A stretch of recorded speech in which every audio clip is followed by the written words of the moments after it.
जय Hind, praise the Lord.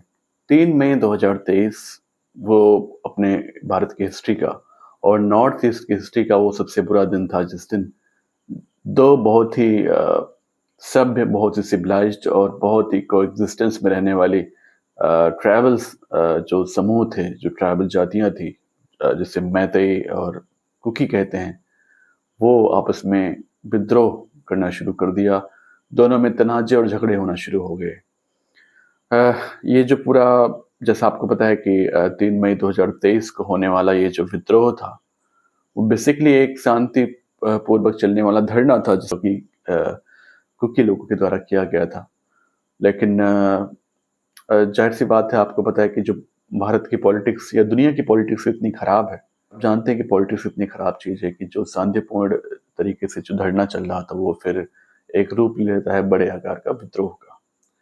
ये शुरू कब हुआ ज़रा हम लोग इतिहास जान लेते हैं तो जो मणिपुर स्टेट है, उसके अंदर तकरीबन 3 से 4000 साल से दोनों ट्राइबल बेल्ट्स यानी कि कुकी और मैतेई और नगा, ये तीनों के तीनों जो ट्राइबल बेल्ट्स हैं वो रह रही हैं। बाद में बेल्ट्स के अंदर इवोल्यूशन होते गए और जो कुकी और कुकी और जो नागा ट्राइबल्स थे वो लोग माइग्रेट करके तो पहाड़ों पे चले गए और वहीं पे वो लोग रहने लगे और उनकी जो सिविलाइजेशन है पूरी, वो उस तरीके से डेवलप हुई। और जो मैतेई ग्रुप था, जो कि मेजॉरिटी ग्रुप था ट्राइबल्स का, वो वैली के अंदर रह गया, जो कि मैदानी इलाका था बेसिकली। लेकिन जो मैदानी इलाका है, अगर आप देखें ज्योग्राफी में, मणिपुर के ज्योग्राफी में, तो वो जो मैदानी इलाका है जिसमें मैतेई रहते हैं, वो केवल 13 से 14% है।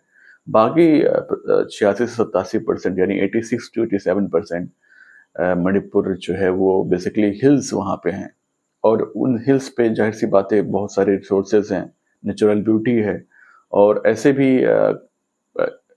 स्टोरीज़ आती रहती हैं और एजेंसीज़ के ज़रिए कि वहाँ पे कुछ ग्रुप्स हैं, कुछ लोग हैं, दबंग लोग कुछ दबंग लोग हैं कुकीज़ के अंदर जो कि अफ़ीम की भी खेती करते हैं चोरी-छुपे। हालाँकि भारत में अफ़ीम की खेती करना किसी भी स्टेट में फॉरबिडन है, हराम है। चूँकि जो मैतेई है हिस्टोरिकली ज़ाहिर-सी बात है वो पहले एनिमिस्ट थे, जैसे कुकीज़ और नागाज़ थे, लेकिन बाद में 17 और 18 सेंचुरी में क्रिश्चियनिटी जो क्रिश्चियन मिशनरीज़ थे वो आए हिंदुस्तान के अंदर ईस्ट इंडिया कंपनी के साथ और उन्होंने कई सारे डेवलपमेंटल काम किए और उसके साथ-साथ कई सारे सोशल काम किए जिसकी वजह से क्रिश्चियनिटी बहुत तेज़ी के साथ फैली।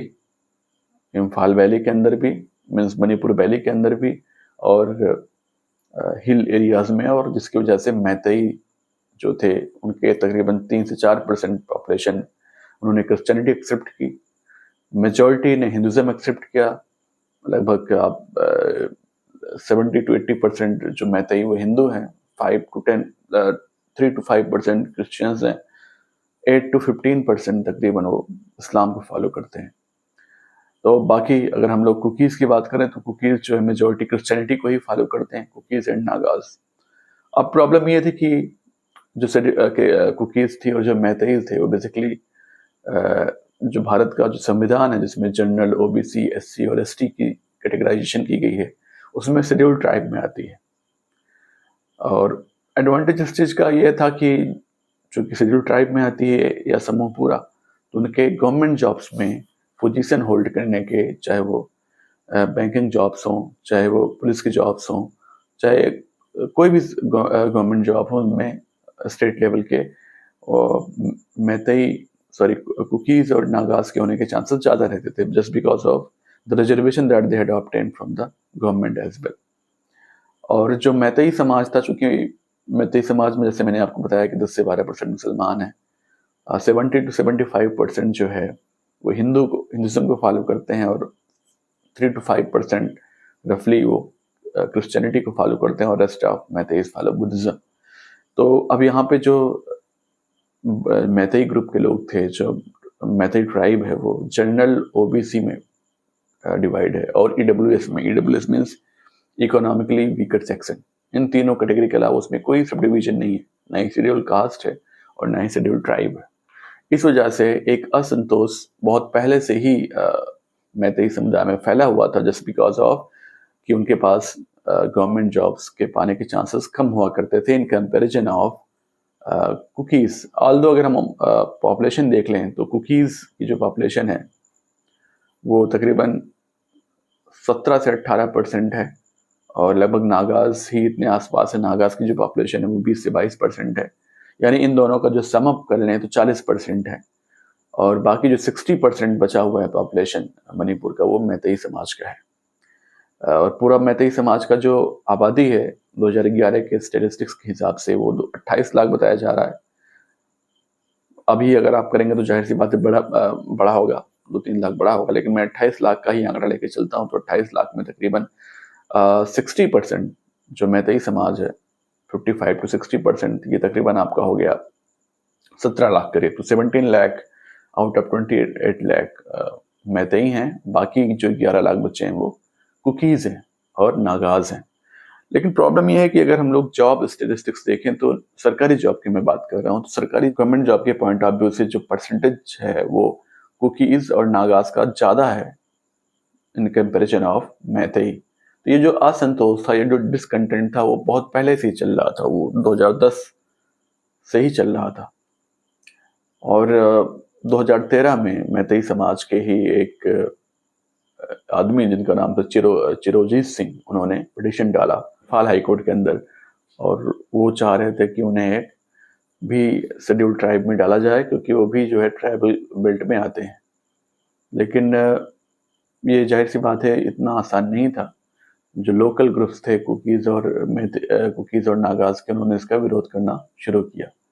लेकिन जाहिर सी बात है केस पेंडिंग में पड़ा हुआ था, तो धीरे धीरे वो फाइल आगे आती गई, और उसका जो रिजल्ट है बाद में सुनवाइयाँ भी हुई, और अप्रैल 2023 में, यानी कि तकरीबन 10 साल बाद उस केस का फैसला आया, जिसके मुताबिक वहाँ की जो हाई कोर्ट के जो जज थे, उन्होंने ये जो डबल बेंच थी उसने ये कहा कि हाँ, जो मैतेई समाज के भी लोग हैं, उन्हें चूँकि वो ट्राइबल हैं बीइंग, तो उन्हें जनरल ओबीसी या ईडब्ल्यूएस से हटा के एसटी में शुमार किया जाए। Doesn't matter what religion they follow, whether they are Meitei Muslim, whether they are Meitei Christian, whether they are Meitei Hindu, they all must be included in scheduled tribe, और जैसे कि कुकीज़ और नागाज़ को उसमें शामिल किया गया है। अब इससे जाहिर सी बात है कुकीज़ और नागाज़ को अपने एग्जिस्टेंस को खतरा लगा, क्योंकि उनकी पॉपुलेशन जैसे मैंने आपको बताया कम है, और वो लोग हिल एरियाज़ में, और हिल एरिया में खेती होती नहीं है। हिल एरिया में आप जो भी वहाँ पे आप कह लें कि जो दवाइयाँ आप पैदा कर सकते हैं, थोड़ी बहुत जो सब्जियाँ पैदा कर सकते हैं, या जो थोड़े बहुत रिसोर्सेज हैं उसी से आप काम चला सकते हैं, या जो पानी के रिसोर्सेज हैं या पेड़ पौधे हैं एंड ऑल दैट, वैसे जो कमर्शियल खेती है वो पहाड़ों पे पॉसिबल नहीं है। जहाँ तक बात करें वैली की, तो वैली में जो खेती है वो बहुत मेजॉरिटी मात्रा में होती है, वो 12 से 15% वैली है जहाँ पे खेती की जाती है। हालांकि उसकी एरिया कम है, और जो मैतेई समाज, उसकी आबादी तकरीबन मैंने आपको बताया 16 से 17 लाख है, बहुत ज़्यादा है। तो वो तो खुश हो रही थी कि वो पहाड़ों पे भी अब लोग माइग्रेट करेंगे, वहाँ पे भी जॉब ऑब्टेन करेंगे, यहाँ पे भी उनके पास अपनी खेती भी करेंगे, फार्मिंग भी करेंगे, हर चीज़ करेंगे।